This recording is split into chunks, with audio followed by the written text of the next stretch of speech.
પથારીની આપણાને જ ખબર હોય, બીજાને ખબર ન હોય તમારી પથારી ક્યાં છે. પથારી ફેરવવા વાળા તમારે નક્કી કરવાનું 100 માંથી 95% આપણા હોય. બહારના તો કોક ભાગ્ય મળે. બહારના દુશ્મન હોય તો ખબર પડે કે આપણા દુશ્મન છે, પણ આપણા જ ભેળા બેન પથારી ફેરવે પીડા એવી કોને યાર. પણ એવી ભગવતીને યાદ કરવી છે. થોડુંક મહેનત કરો એટલે આપણે બધા ભેળા થઈને આનંદ કરીએ. માના દરબારમાં સાનિધ્યમાં આનંદ કરવા મળ્યા. હવે મોજ મારે હું ભાજ મોજ મારે ભાજ મોજ મારે હું રે એ આગમ અગોચાર જનક ધણીની. આ જિંદગી આખી આમ નામ વહી જવાની, તો ગોતવા કોને, આપણે પામવું કોને? અવતાર ભગવાને માણસનો આપ્યો, તો હું તો હૃદયથી કહું છું જેને માણસ બનાવ્યા એ કદાચ ક્યાંય મોટા કુંભમાં આપણાથી પુગાય કે ન પુગાય ભગવાન માની લે, કદાચ ન પુગાય એમાંથી બધાની સમય મર્યાદા કે પરિસ્થિતિને અનુરૂપ. પણ કોઈ દી જીવનમાં કોઈને સુરેશ બુવાજી શાસ્ત્રો એવું કહે છે કે નડવાનું કામ ન કરો ને મોટામાં મોટો ધર્મ છે. વિષ્ણુભાઈ, જિંદગીમાં કોઈ દી તમે કોઈને નડો નહીં અને કોઈ સારા કામ કરતું હોય અને આડો પગ ન કરો, આથી મોટો ધર્મ બીજો હોય જ. આ જ મોટો ધર્મ છે. પણ દુનિયાનો પાછો નિયમ એવો જ છે. હું ઘણી વાર કહું છું, આપણે સમાજમાં એમ કહેતા હોય ને કે આ મૂર્ખ માણસ છે, આ તો બહુ મૂર્ખ્યો છે. હું હૃદયથી કહું છું મૂર્ખાની જરૂર છે યાર. હવે કોઈ મને એવું કે તમે એમ કહો છો મૂર્ખાની જરૂર છે, શું કામ? મૂર્ખ્યા છે ને એ ડાયા માણાના ઢાંકણા છે. સમાજમાં મૂર્ખ ન હોય વિષ્ણુભાઈ તો ખબર ન પડે કે ડાયા કોણ છે. એ નક્કી રાખજો, સમાજમાં મૂર્ખ હોય કોઈ પણ સમાજમાં કે કોઈ પણ તમે જ્ઞાતિમાં લઈ લો, એમાં 2-5 મૂર્ખ્યા નીકળે અને એ મૂર્ખ્યા છે ને એ પાછા સજ્જનના ઢાંકણા છે. એ મૂર્ખથી સાચો ઓળખાય, એનાથી જ ખબર પડે કે આ ડાયો માણસ છે, આની વાત ન થાય. એમ જીવનમાં કોઈને નડવાનું કામ ન કરો, એ મોટામાં મોટો ધર્મ છે. ફેરવાય તો 2 માળા ફેરવજો, ન ફેરવો તો સુરેશ બુવાજી જેવા બધા બુવાજીઓ માળા ફેરવે માતાજીની આગળ, એના થડે માથું મૂકી દેજો. પણ કોઈને જીવનમાં નડો નહીં, આ મોટામાં મોટો ધર્મ છે.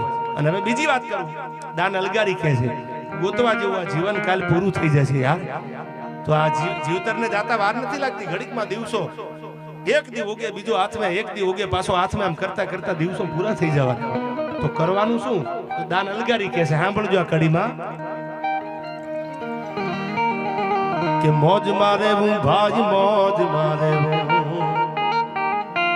હવે મોજ મારે હું રે એ અગમ અગોચાર જલક ધણીની એ અગમ અગોચાર એ અલક ધણીની ખોજ મારે હું રે ભાઈ મોજ મારે હું હવે મોજ મારે હું. હવે સાંભળજો ભગવાન ક્યાં છે, માતાજી ક્યાં છે? કે કાળ મીઢપાણા ના કાળ ઝાંચીરી જ્યાં કૂપલું ફૂટે રે, કાળ મીઢપાણા ના કાળ ઝાંચીરી અને જ્યાં કૂપલું ફૂટે રે, આપ ધરા બીજ રમ તું હાલે પણ એનો ખેલ નો ખૂટે રે. આમ જો તમે વિષ્ણુભાઈ એટલે ઉપર આપ નીચે ધરતી છે, આ કોઈ દી ભેગા થયા ખરા? ન થાય. આપ ધરા બીજ રમતું હાલે એનો ખેલ નો ખૂટે. આ ખેલ કેટલા દીથી હાલ્યો આવે છે. રામ આવ્યા, કૃષ્ણ આવ્યા, નરસિંહ અવતાર લઈને ભગવાન આવ્યા, આ બધા આવતા જાય ને જાતા જાય. આ ખેલ હજી ખૂટ્યો નથી. હજી અમારી જગ્યાએ બીજા બેઠા છે. આ કોઈની જાગીર તો છે નહીં. આ તો કોઈ ખવાયું બોલવા વાળો પાછો બેઠો હશે. આ ખેલ કોઈનાથી ખૂટ્યો નથી. એટલે દાન અલગારી લખે છે આમાં કે આપ ધરા બીજ રામ તું હાલે એનો ખેલ નો ખૂટે રે, પણ લહેર આવે લાખ લૂટ દરિયામાં, પણ લહેરું આવે એ લખ લૂટ દરિયામાં લૂટ તારે રે હવે મોજ મારે હું ભાગ મોજ મારે. પેલો પ્રસંગ મને યાદ આવે. માતાજીનું સાનિધ્ય છે, ભગવતીનો ખોળો છે. એવી ભગવતી ચેહર આમ તો ગઈકાલે ન ભૂલતો હું તો કે આજ કે ગઈકાલ ભગવતી ચેહરનો પ્રાગટ્ય દિવસ ગઈકાલ હતો ને. આ બનાસકાંઠામાં બોલ્યો ડાયરામાં કે માનો જન્મ દિવસ હતો ચેહર માનો. ચેહર ઉપર જેને આજાદ ભરોહા જેને રાખ્યા છે, એ ફળિયા એ આંગણાને કોકની પરિવારને પૂછો તો એના અંદરથી એક જ નીકળે કે અમારી મા ઉપર અમને ભરોસો છે. અને વિશ્વાસથી મોટી ભુવાજી બીજી કોઈ વાત છે જ નહીં દુનિયામાં. વાત વિશ્વાસે ઊભી છે. અને આપણી ગામડાની કહેવત છે કે વિશ્વાસથી વાણ હાલ્યા જાય. તો એવા વિશ્વાસના વાણ તારે કોણ? તો એ માં જ તારે.